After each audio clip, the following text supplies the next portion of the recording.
What's up, everybody? It is our 3-point stance presented by Mountain Dew. I am John Roser, and I have with me here Devin Walker. And that's because Megan Triplett is out sick today, so feel better, Megan. So I've got Devin Walker here with me. And Devin, we're going to talk about the three biggest topics that happened in sports this weekend. Well, at least two of them were local, one of them national, and we'll start with the national story. Tyson Fury and Deontay Wilder fought a fight this weekend. It was at the MGM Grand in Las Vegas. And, well, Tyson Fury beat the crap out of Deontay Wilder. That's pretty much the easiest way to say it. Like, if someone asks you about the fight, they say, what happened? Basically, Tyson Fury just stomped all over. Yeah, I was like, I think the only round that Wilder might have been able to make a case for that he won would be the second round. I think that might have been the only one that he could have made a case for. But the remaining rounds, especially from the third round on, it was just a total beatdown. Deontay Wilder bleeding from his ear profusely, and one of his managers, one of the guys in his corner, threw in the towel there at the very end, and that's what caused the referee to start the fight. What did you take away from this fight at all? It's just one of those things where, like, you came in with an elaborate entrance, Deontay Wilder. He came in as like a big dark lord, kind of like a statue. He came in with all that. He had a rapper decent look in front of him coming out. You get in the ring, you just get your ass handed to you. And the thing is, before the fight, he was talking about how he didn't think that Fury's punching power was hard enough. He didn't think he hit hard enough. But the second that fight started, you knew it was a wrap, because he just didn't seem like he was like built for it. Like, once he got hit, he was wobbling. He was running basically, and it was a tough time for Black History Month, man, because this month is Black History Month, and for that to happen during Black History Month, getting your ass kicked, and then Tyson Fury singing karaoke afterwards, tough times, man. Tough times. Wilder was on his heels basically from round one on. He was constantly, as Tony Allen always says, we were the aggressors. Tyson Fury was the aggressor the entire fight. Wilder was constantly backpedaling the entire fight. And it was kind of what happened, I thought, similar to the first time Joshua and Ruiz fought. When Ruiz caught Joshua in the temple, it messed up Joshua, and he did not have his balance the rest of the fight, and Ruiz eventually was able to knock him out. And that's what happened here. That shot that caused his ear to bleed. It was the back of the neck shot? Yeah, I mean, it knocked him off balance the rest of the fight. He never had his balance at all, could never regain his balance. And when he would try to throw punches, you could just tell, like, dude, he had zero power behind any of his throws at all from what he tried to throw.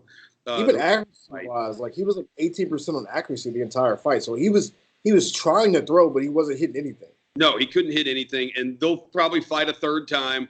There's a rematch clause that Wilder can enact within 30. He's got 30 days to enact the rematch clause, and I would assume it's going to happen because both of these guys made $25 million plus a percentage of the pay-per-view buys, and I think there were over 1 million pay-per-view buys on it at $80 a piece. So there's going to be a third fight, and they will probably make even more money off of it. But congratulations to Tyson Fury. He was the underdog, not a big underdog, but he was the underdog. And I thought if they do have a third fight, that according to, I think it was Fox Bet, that Wilder would open up as a much bigger underdog. He'll be, I think it was plus 250 if they fight again, and Fury would be minus 333. But yeah, just a total domination from Tyson Fury this weekend in his fight against Deontay Wilder. Our second topic, we were both in the house for it, and that was the Tigers getting a big win over Houston on Saturday at FedExForum. We were both in there, and one of the things, I don't know if you realized it, I didn't realize it at the time until our buddy Chris Vernon texted us, and he said, dude, the Tigers made one jump shot in the entire second half, and I was like, the Tyler Harris 3, and he goes, that's it.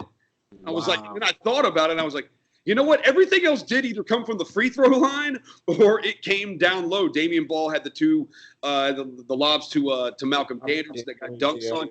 What was your takeaway from the Tigers' win over Houston, and what does it mean going forward? They've got a big matchup with SMU coming up tomorrow. I think it was the statement win they needed. Like, it was the moment where you could tell everything was reeling. You could tell it was a big game feel in the arena.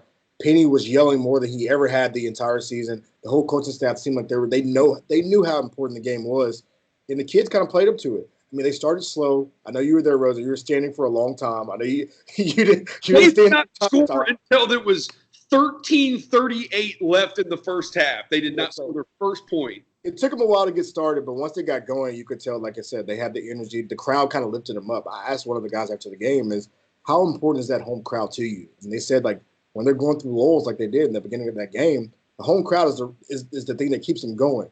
The crowd is like basically their sixth man out there. So shout out to the crowd for putting on a great show, because it was a great showing Saturday. Shout out to the guys who put on a great performance, because they needed that win so bad. Not just, and you're right. And for me, it's not just to, be able to potentially get into the NCAA tournament.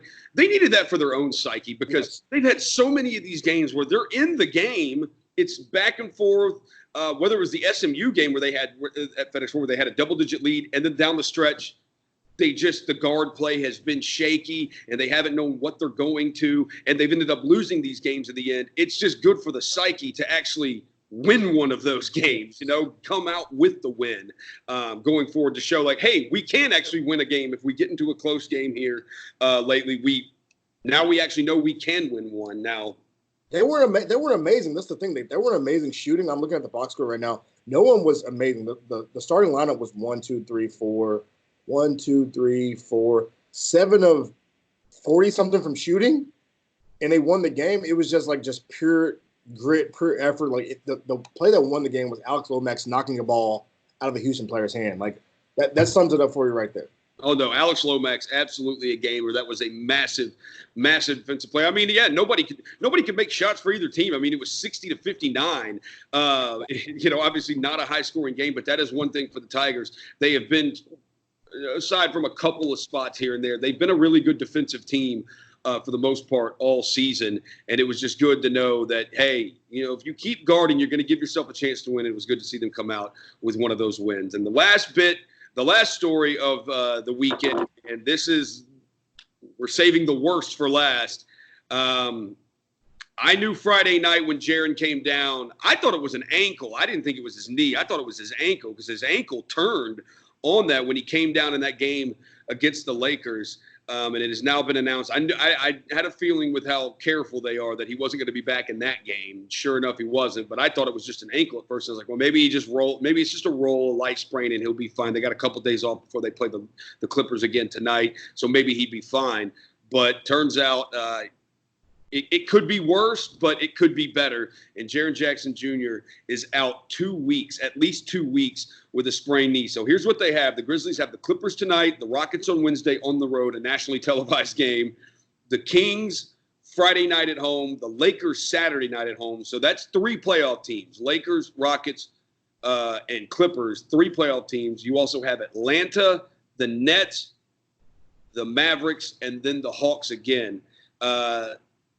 Some tough games in there, obviously some winnable ones. You got 2 Hawks games in there. You've got the Kings who you'd like to get revenge on. But what does this do for the Grizzlies and their playoff chances with Jaren Jackson Jr. if he's out 2 weeks or even possibly longer? The Grizzlies currently a 3-game lead over the Portland Trailblazers, 3.5-game lead over the Pelicans. I mean, obviously you lose your second leading scorer, it hurts. But I think you mentioned last week how Tayshaun mentioned adding depth, adding bigger bodies, kind of people talk about like preparing for disaster. I mean, I won't say losing Jaren for 2 weeks is a disaster, but you prepared for this at the trade deadline when you brought in Gorgie Dang, you brought in Jordan Bell, you have Brandon Clark. So obviously missing Jaren is going to be huge. I'm going to miss Jaren in the lineup. That's my guy. But you prepared for it when you drafted Brandon Clark, when you brought in Jordan Bell and Gorgie Dang. So you're going to miss Jaren's three-point shooting, you're going to miss his energy in the locker room, you're going to miss everything he does. But I personally think this team, they see Jaren out, they're going to rally around him. They're going to say, we don't have our guy, so let's rally around him. Let's get things done. And like you mentioned, the Hawks, you have the Hawks twice, Brooklyn. Brooklyn doesn't have Kyrie. I mean, you can stay afloat. Just don't go on a losing streak, too big of a losing streak, and you can stay afloat. You can get things done, bring Jaren back, and make that final playoff push. Yeah, I think one of the things where I thought who it will really affect the most is a guy like John Morant, because we've talked about it. It's been on Chris Vernon's show, or we just talk about it amongst ourselves, is all these teams that are just going under everything with Ja and trying to close off the paint to him. And Jaren being your best three-point shooter, that's where it really, really hurts you. He is the best three-point shooter on the team. This is a guy the other night, I think was the Sacramento game. He was 4 for 9 from 3 in that game, and he is your best floor spacer. And now not having him out there, they're going to have to try to manufacture it with, maybe Brandon Clark makes one a game or makes 2, or Gorgie Ching, as you said, another guy that they got at the deadline with size. He's shown he has the ability to step out there and make them. They're going to kind of have to do it by committee to try to make up his three-point shooting. I don't know if they don't have anybody in the role. I don't know if they have anybody that could make up what he can do defensively. No. But offensively, if it's gonna be the three-point shooting, they're gonna have to do it by committee, and they're gonna have to get some guys that have been struggling from deep, specifically one number 24 in the starting lineup. He's gonna really have to start showing up, and he's gonna need that three-point shot to turn back around for him. Yeah, he needs it bad. We talked about it last week on the Vernon Show how Dillon Brooks hasn't been the same since he got that contract, and even this weekend, I was watching very closely to see what he was doing, and he was getting to his spots. It's just I don't know what. He could be pressing to prove that he deserved that contract. It could be that.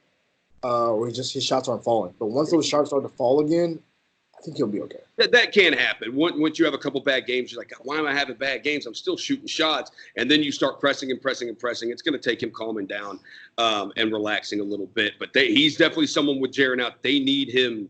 Yes. They need that they need him to find his offense fast. All right. Thanks, Devin. That is going to do it for this week's edition of the 3-Point Stance. Thank you, Devin, for filling in. And we will talk to you all next week.